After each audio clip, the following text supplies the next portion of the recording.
वो वाचा के उस जो देश था उसके अंदर लाया गया. And under the leadership of Joshua, that tabernacle was brought into the promised land. और फिर हम देखते हैं कि जजेस के पीरियड से होता हुआ, And then from the period of Judges, जो आप बाइबल में पढ़ेंगे हम पुराने नियम में, और तब फिर हम देखते हैं कि दाऊद के समय तक, until the days of David. This is Dawood very के important to दिनों तक. understand. ये बहुत महत्वपूर्ण है समझना, दाऊद के दिनों तक.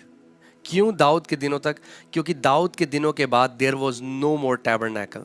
Because after the days of David, और फिर साक्षी का तंबू नहीं था. फिर तंबू नहीं था. There was no more tabernacle. Dawood के दिनों के बाद तंबू नहीं था. There was no more tabernacle after the days of David. मूसा को परमेश्वर ने एक पैटर्न दिया, God gave a pattern to Moses, और वहां से वो साक्षी का तंबू यहोशू के द्वारा कनान के देश में आता हुआ, फिर इजराइलियों के साथ रहा दाऊद के दिनों तक. and from there the tabernacle along with Joshua came into the promised land in the land of Canaan till the days of David. Okay, until the days of David.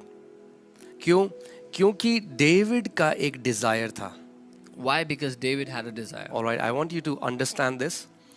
Dawood का एक डिजायर था, उसकी एक जलन थी, उसकी एक इच्छा थी. David had a desire, a passion, a zeal. और उसकी इच्छा क्या थी? What was his zeal? He wanted to build a permanent house for God. वो परमेश्वर के लिए एक स्थायी घर, एक स्थायी जगह बनाना चाहता था, भवन बनाना चाहता था. Okay, tabernacle was mobile. Tabernacle मतलब वो एक जगह में नहीं था. हम देखते हैं कि the God given tabernacle moved with the Israelites. वो जो तंबू था वो अस्थायी था, वो परमेश्वर का दिया तंबू इजरायलियों के साथ साथ चल रहा था. Okay, इससे हमें एक चीज पता चलती है. We realize one thing, that God, His manifest presence moves with His people.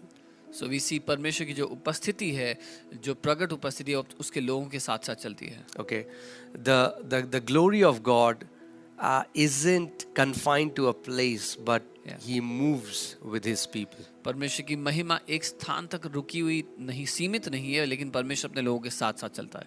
Okay, मैं आपको एक उदाहरण दूं तो आप समझोगे. I'll give you an example. जब हम लोग फेथ अरीना 1 में एक जगह देख रहे थे जहाँ पे हम एक कलीसिया की तरह इकट्ठा हो सके, When we were looking for a place for faith, like Faith Arena 1, where we could gather and worship together. तो हमें एक वेयर हाउस मिला. और वो वेयर हाउस जो था उसमें वो एक कुरियर का वेयर हाउस था. वो कुरियर सर्विस थी, सो पार्सल्स आते थे जाते थे. जब हम वहाँ गए तो वो जगह भरी हुई थी अलग अलग चीज़ों से, पार्सल से. We found a warehouse where it was like a parcel go down, so different